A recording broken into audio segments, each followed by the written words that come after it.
Alors je vais vous parler pendant 3 vidéos de l'histoire du Champ de Mars. Il y a plusieurs raisons à ça. La première, c'est qu'à l'heure actuelle, il y a des grands chamboulements au Champ de Mars. On discute de projets pour le transformer. Et pour bien préparer l'avenir, il faut comprendre les choix du passé. C'est très important de comprendre des choix qui sont parfois subtils et mal connus. La deuxième chose, c'est qu'il y a énormément de documents, de livres, de vidéos sur la Tour Eiffel, mais il n'y a quasiment rien sur le Champ de Mars. Et pourtant, c'est un lieu très intéressant. Et la troisième raison, justement, c'est que depuis le XVIIIe siècle, le Champ de Mars concentre une quantité d'événements essentiels de l'histoire de France.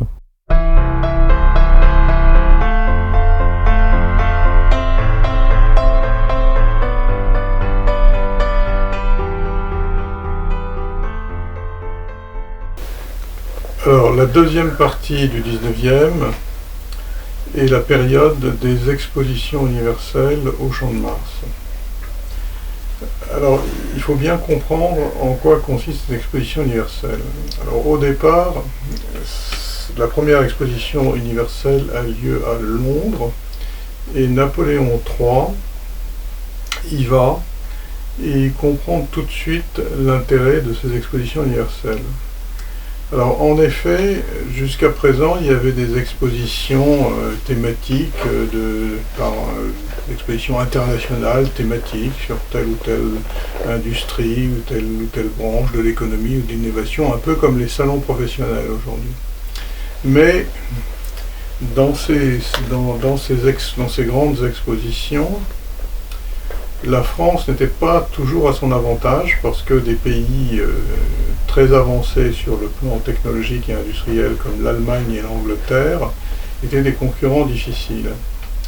Et Napoléon III a tout de suite compris que l'exposition universelle de Londres, c'était une formule qui était très favorable à la France parce que c'est une formule qui associait toutes les créations de l'esprit, qu'il s'agisse des créations scientifiques et techniques d'une part, ou des créations artistiques.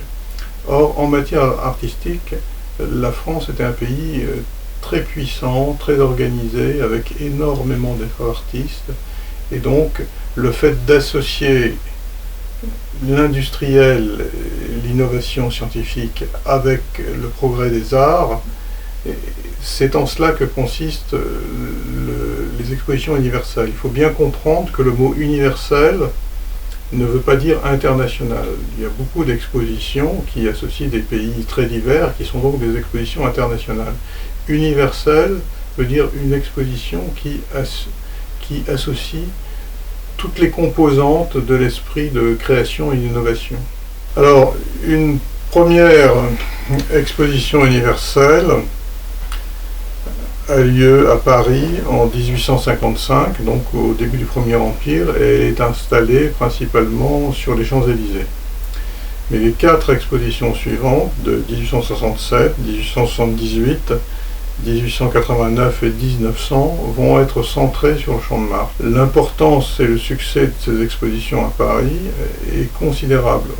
Aucune exposition universelle n'a eu autant de succès que par exemple celle de 1900, et à un degré un petit peu inférieur, celle de 1889.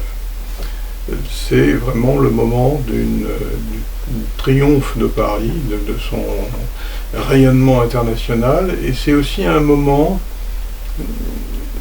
où il y a une sorte d'optimisme républicain qui croit en une certaine idée du progrès, qui associe à la fois les bienfaits du progrès technique et les richesses de la création artistique. L'association des deux est typique de cette époque et typique des expositions universelles. C'est ce qu'on va voir en passant un petit peu plus en détail ces 4 expositions universelles. Ces 5 expositions universelles, pardon. Bon, alors maintenant, je vais parler de l'exposition de 1878. C'est la 3e exposition universelle en France et c'est la 2e au Champ de Mars. Et là, c'est vraiment le grand jeu. Et cette exposition, qui est moins connue que les suivantes, celles de 89 et de 1900, est vraiment une exposition très intéressante. Et notamment, il y a des bâtiments importants qui sont construits à cette occasion.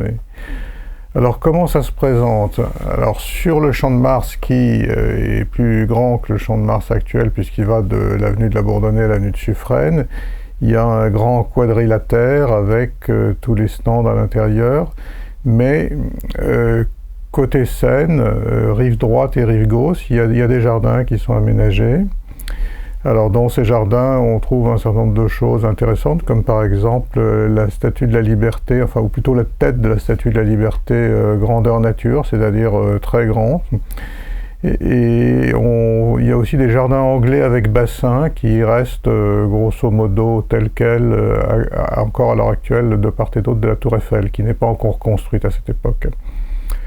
Alors, entre la rive droite et la rive gauche, il y a le pont d'Iéna, qui est plus ancien, qui est une construction néoclassique, mais qui est assez intéressant et assez beau à l'époque, parce qu'il est plus étroit qu'à l'heure actuelle. C'est un peu intermédiaire entre un pont et une passerelle, et les 4 statues de cavaliers néoclassiques sont beaucoup mieux proportionnées avec le pont, c'est-à-dire qu'elles prennent vraiment de l'importance et elles dominent le pont. Alors malheureusement, ce pont a été considérablement élargi par la suite. Les statues sont écartées, on les a remis dans le face à la vue plutôt que dans le sens du pont par la suite. Et surtout, il y a tout un ensemble de lampadaires qui coupent la vue, qui ont été installés. Si bien que le pont d'Iéna à l'heure actuelle a beaucoup moins de cohérence et de force que le pont d'Iéna tel qu'on le voit dans les images d'archives. C'est assez dommage, notamment ces histoires de lampadaires qui coupent la grandeur de ces cavaliers néoclassiques. Je le dis au passage, ce qui était considéré comme les héros de référence à l'époque, c'était le cavalier romain, le cavalier grec, le cavalier gaulois et le cavalier arabe. Voilà. Alors, de l'autre côté de la Seine, donc rive droite, il y a un bâtiment absolument magnifique qui est construit, qui est le palais du Trocadéro. Alors, ce bâtiment, personne ne le connaît parce qu'il a été détruit depuis, hein, mais c'était un bâtiment somptueux et plein de fantaisie. C'est vraiment un bâtiment comment dire, qui a toute la verve et de la belle époque. Il y a une diversité de matériaux, il y a de la brique, il y a de la pierre, il y a du bronze. Il est prolongé sur les côtés par 2 ailes courbes qui sont comme des bras qui se tendent vers la Seine. Alors ces ailes existent toujours à l'heure actuelle dans le palais de Chaillot, mais elles ont été mises dans des sarcophages de béton, si bien qu'il y a toujours la forme de l'arrondi de ces ailes, mais on ne voit plus le dessin d'ensemble avec sa promenade et tous ses ornements. Alors dans ce palais du Trocadéro, il y avait aussi beaucoup de sculptures, souvent magnifiques, et qui ont été toutes envoyées à la décharge en 1937. Il y a eu un changement de goût en 1937 et tout ça a été envoyé en province, dans les musées de province, qui eux-mêmes les ont envoyés à la décharge. Et on peut quand même avoir une idée de ces sculptures parce qu'elles ont été retrouvées par la conservatrice du département des sculptures du musée d'Orsay, Anne Pinjot. La plupart ont été retrouvées dans une décharge aux environs de Nantes. Et en fait, ce qui les a sauvées, c'est qu'elles servaient de cible d'entraînement à des chasseurs. Si vous voulez, quand les chasseurs atteignaient leur cible, ça tombait sur le métal, ça faisait ding et ils étaient contents. Sinon, elles seraient enfouies et disparues sur les ordures. Alors maintenant, quand on va sur le parvis du musée d'Orsay, on voit toute une série on voit six femmes allégoriques qui incarnent les 6 continents, l'Amérique du Sud et l'Amérique du Nord étant 2 continents. Et il y a toutes sortes d'animaux, il y a le rhinocéros, il y a le cheval, etc. Et donc ça donne un peu une idée de cet univers sculpté du palais du Trocadéro. Alors ce palais du Trocadéro a eu un grand retentissement international. Enfin, je le souligne parce qu'aujourd'hui il est complètement oublié et disparu du paysage parisien, mais à l'époque il a eu un grand retentissement international. Et j'en veux pour preuve compte rendu en quelque sorte, enfin, 2 témoignages qui ont été faits dans les 2 extrémités du monde. D'abord en Russie, il y avait un mouvement qui s'appelait Mir Istoutstva, qui avait une revue, et dans cette revue, il faisait part des actualités artistiques qui leur paraissaient intéressantes à travers le monde, et il y a des vues de ce palais du Trocadéro, là. Il y a une autre illustration qui est intéressante, qui est peinte par un artiste américain qui s'appelle Henry Ossawa Tanner. Alors cet artiste était assez intéressant d'ailleurs, je le dis au passage, c'est un des premiers artistes, même peut-être le premier artiste noir américain. Il était le fils d'une esclave noire et d'un pasteur. Et il a été l'élève d'un artiste très original et assez remuant de l'époque, qui était Thomas Hickins, qui l'a formé dans ce qu'on appelait l'école, non, c'était pas tout à fait encore l'école de la poubelle, mais disons c'était ses prémices. Hein. Et c'est devenu un artiste figuratif très intéressant, mais aux États-Unis, il souffrait du racisme ambiant, et il était, semble-t-il, vraiment malheureux. Et c'est pour ça qu'il est venu en France. Il s'est établi en France, il a vécu en banlieue parisienne, et il a épousé une chanteuse d'opéra suédoise. C'est un artiste qui a un parcours vraiment intéressant, et son œuvre aussi est belle. Et là, vous voyez une vue de la Seine que personne aujourd'hui n'identifierait comme une vue de la Seine, qui est la Seine avec le profil du palais du Trocadéro. Alors maintenant, je vais parler de la fameuse exposition de 1889, qui a encore plus de succès que la précédente, puisqu'elle réunit, je crois, elle fait venir en France de l'ordre de 20 millions de personnes, donc c'est énorme. Alors, il y a une petite erreur, je ne sais pas s'il faut dire ça, mais enfin, quelque chose qui contrarie un peu son succès, c'est que la France a dédié cette exposition universelle à la commémoration du centenaire de la Révolution française. Mais malheureusement, la plupart des pays européens sont dirigés par des monarchies, et donc ça limite un peu l'enthousiasme et la participation. Mais le résultat est quand même très important, et il y a beaucoup de pays qui viennent quand même, mais de façon pas vraiment officielle. Alors, cette exposition de 1889 est bien sûr très connue par la construction de la Tour Eiffel, mais avant la Tour Eiffel, je voudrais parler de 2 ou 3 choses importantes qui l'ont marqué.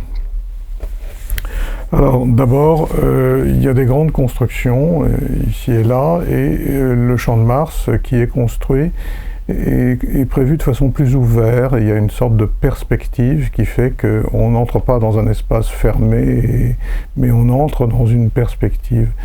Et au fond de la perspective, il y a un grand bâtiment qui est construit, qui est la Galerie des Machines. C'est un peu une grande halle, et qui restera assez longtemps comme un des lieux d'exposition principaux de Paris.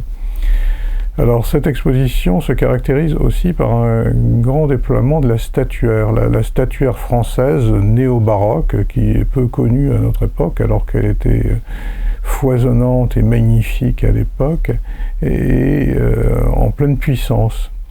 C'est ainsi qu'en plein milieu du Champ de Mars, et donc en plein milieu de l'exposition universelle de 1889, il y a un grand bassin qui est construit par le dénommé Jules Coutan.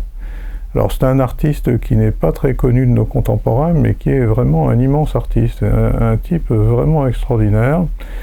Alors il a eu une jeunesse, comme beaucoup de sculpteurs de cette époque, assez pauvre. Il était colporteur en papier peint, et puis il est devenu assez vite farouchement républicain, et aussi anti-bonapartiste, anti-clérical. Il a fait par exemple un fameux bas-relief sur la galerie dans le Muséum d'Histoire Naturelle, dans lequel on voit des hommes qui se défendent contre des aigles. Hein, c'est les aigles représentant Napoléon III. C'est aussi quelqu'un qui est très sensible à l'essor de l'industrie. Par exemple, sur le pont Bir Hakeim, Il y a toutes sortes de figurations d'ouvriers dans diverses activités industrielles.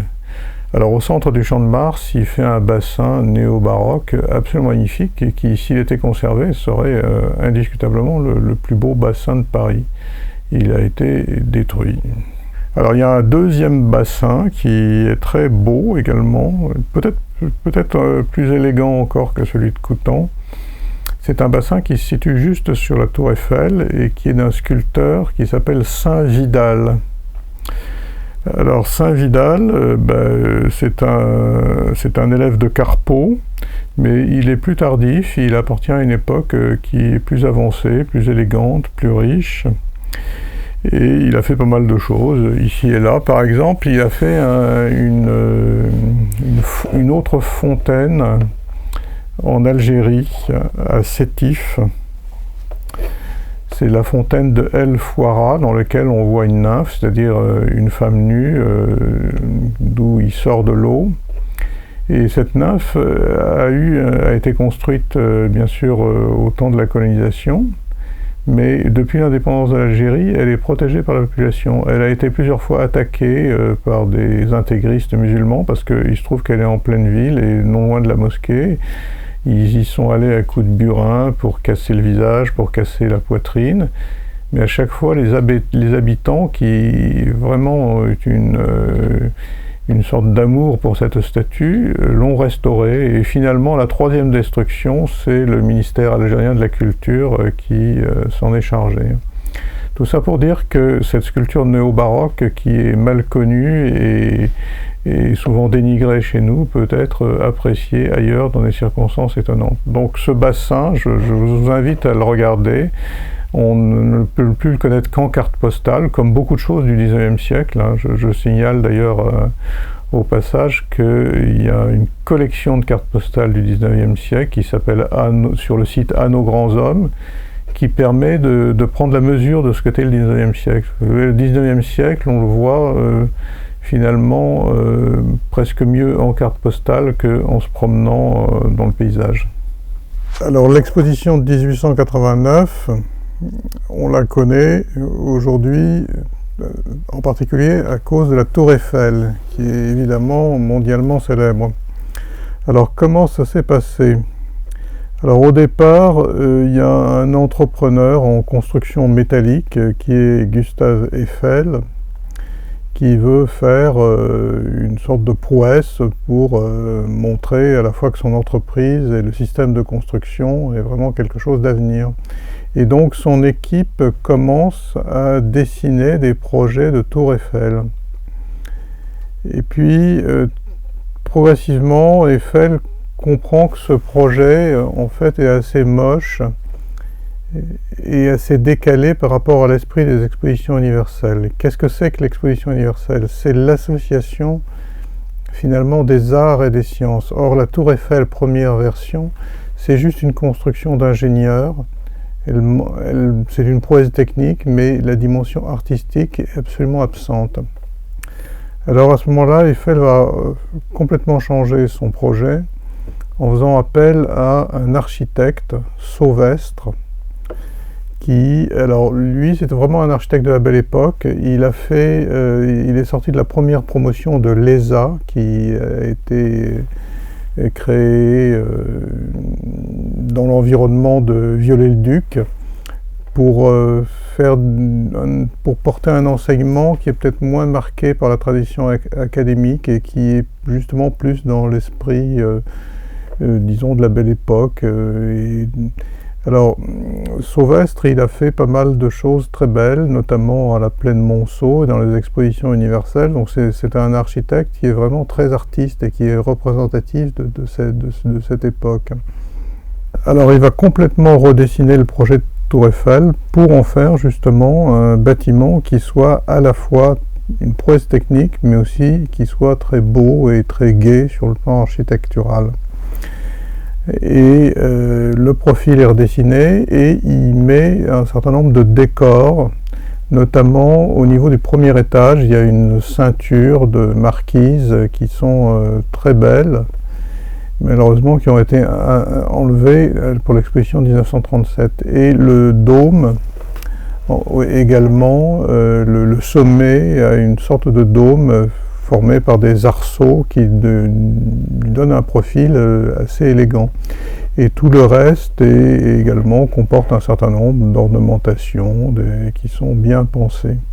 Et donc, si vous voulez, ce qui est très important de voir, c'est que la tour Eiffel de Sauvestre, elle est typique de cet esprit qui marie technique et art, et c'est un bel objet artistique typique de la Belle Époque. Il est élégant, il est foisonnant, il y a beaucoup de décors, il y a une sorte de gaieté aussi qui est caractéristique de l'optimisme de ce temps. Alors malheureusement, tout l'aspect artistique dans la Tour Eiffel va être détruit à l'exposition de 1937, ou plutôt déposé. C'est un contexte de brutalisation de l'art, et on le verra tout à l'heure. Et la Tour Eiffel actuelle, c'est juste une sorte de charpente ou d'ossature de la Tour Eiffel. Et ce qui serait certainement très, très utile et très souhaitable, c'est de mettre en chantier l'examen de la possibilité de restaurer la Tour Eiffel, la restituer dans son état initial, avec toute cette dimension artistique qui est absolument absente de nos jours.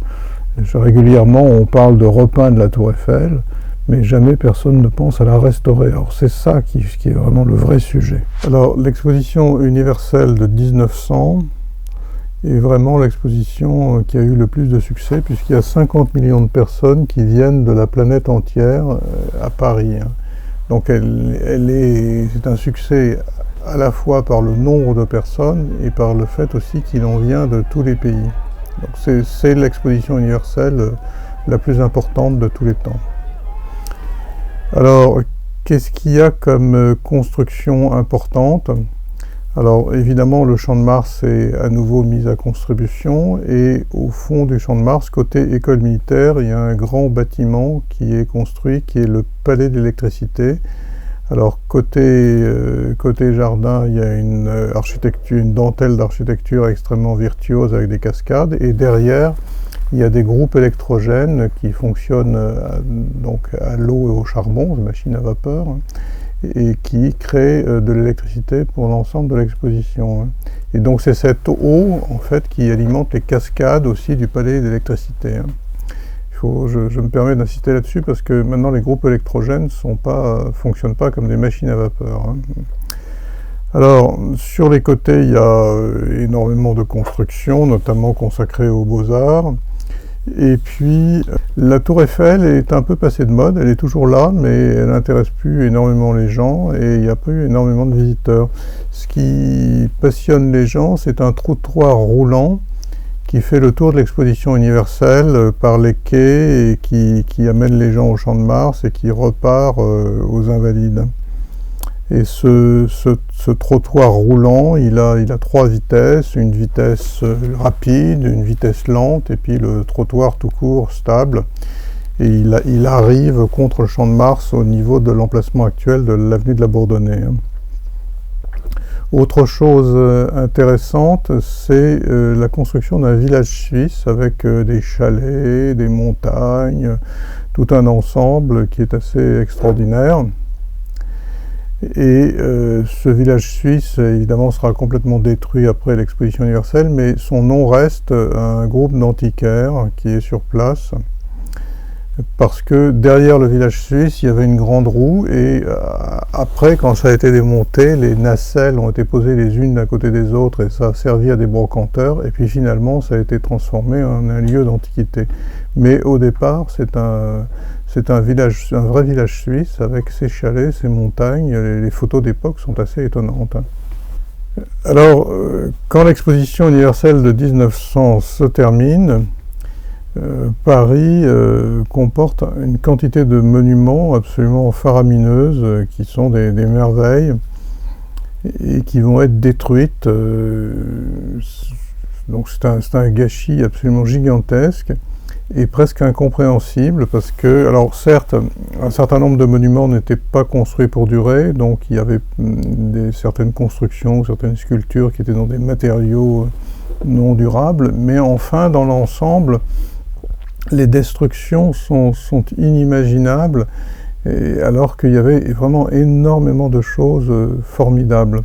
Ça paraît presque incompréhensible à notre époque d'imaginer ça, mais il faut voir que dans l'esprit des années 1900, il y a deux choses qui sont importantes. La première, c'est que les beaux-arts sont organisés comme une véritable industrie, c'est-à-dire qu'il y a une quantité d'artistes, de talents, d'architectes, de maçons, d'artisans, absolument inouïe, et que ça semble très facile de construire des merveilles rapidement. La deuxième chose, c'est qu'il y a un optimisme régnant, c'est-à-dire que d'exposition universelle en exposition universelle, de décennie en décennie, on a l'impression que les arts, comme la science, progressent à toute allure et que c'est pas la peine de garder ce qu'on a construit aujourd'hui, parce que dans 15 ans, ça sera encore plus sensationnel, encore plus grand, encore plus merveilleux, et donc on détruit presque tout. Alors il y a des choses qui sont rachetées et démontées et remontées ailleurs, on sauve quelques petits morceaux.